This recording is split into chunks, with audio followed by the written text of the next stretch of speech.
Hi, boys and girls. I'm going to go over part of your memoir packet, the page Revise Leads. So this is what you're going to do today while I'm gone. I would like you to fill these in, but I want you to listen before you end up doing that.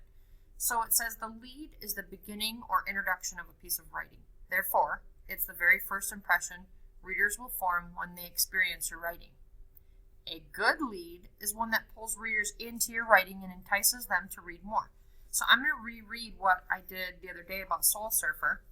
And this is the beginning of Bethany Hamilton's, the first paragraph. So I want you to listen about how she starts her memoir. It came literally out of the blue. I had no warning at all, not even the slightest hint of danger on the horizon. The water was crystal clear and calm. It was more like swimming in a pool rather than the deep ocean waters of Hawaii, where I go almost every morning to surf with my friend Elena Blanchard or the girls from the Hanalei's girls surf team. The waves were small and inconsistent, and I was kind of rolling along with them, relaxing on my board with my right hand on the nose of my board and my left arm dangling in the cool water. I remember thinking, I hope the surf picks up soon, when suddenly there was a flash of gray. So that was the opening of Bethany Hamilton's Soul Surfer memoir. And it really pulls you in because, well, number one, we know it talks about a shark attack, but if we didn't know that, it was interesting to think, okay, what's going on? You have questions, and good writers will, hang those questions, linger those questions out for the reader. So then it says, set the scene with a lead. This type of lead creates a picture of the story's setting in the reader's mind. Incorporate the 5 senses when you're setting the scene. Set the scene example.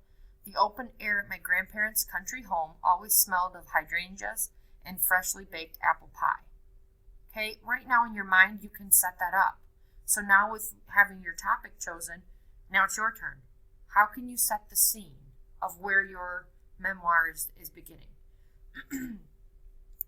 The next one is figurative language. Start your story with figurative language. Excuse me. Try incorporating a simile, comparing two things using like or as, a metaphor comparison saying one thing is another, personification, giving human characteristics to an inanimate object, or a hyperbole, an exaggeration. So there's some examples. If you did a metaphor example, my heart was a puddle when I heard the news about my dog. So if you're talking about a sad story, think of how you could relate it like that. The racetrack was the size of North America. Is that truth? No, but it's an exaggeration. So now you're going to use some type of figurative language to kind of think about how you're going to start yours. Okay? And then, so that is setting the scene lead, using some figurative language, and then we go into character lead. Some stories begin with a character speaking, thinking, or doing something. Character speaking examples. There's no way I'm going to the store, I whined in response to my mom's request. How could you start your memoir with some type of quote like that? Character thinking example.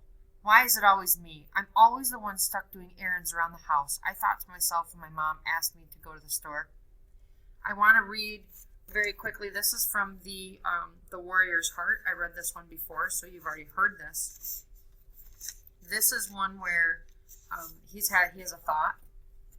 It's called You. And this is the one by Eric Greitens, Navy SEAL, The Warrior's Heart. You stand in freezing water up to your chest. Every muscle in your body throbs with pain.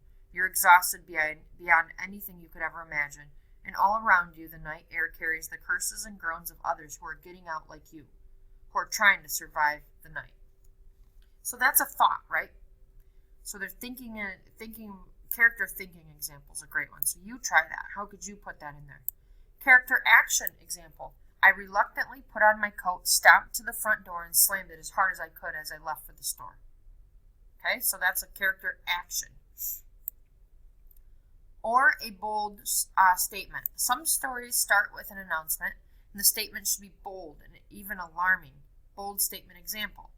From that moment on, I decided that I would never shower again. Pretty bold, pretty disgusting, but pretty bold.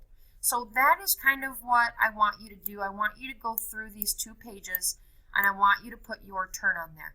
I want your lead for your memoir to be excellent. There's books at the front of the room, there's books at the back of the room, there's some on my windows that you can use to read and kind of mimic what would a good lead for my memoir be.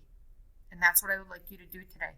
Once you have finished with that and you have a good lead from the topic that you have chosen, we did that yesterday, now it's time for you to start writing. So you have 2 pages to fill out. Really think hard about these. And your next step is to start your writing piece. All right, I will see you guys tomorrow. Let me know if you have questions.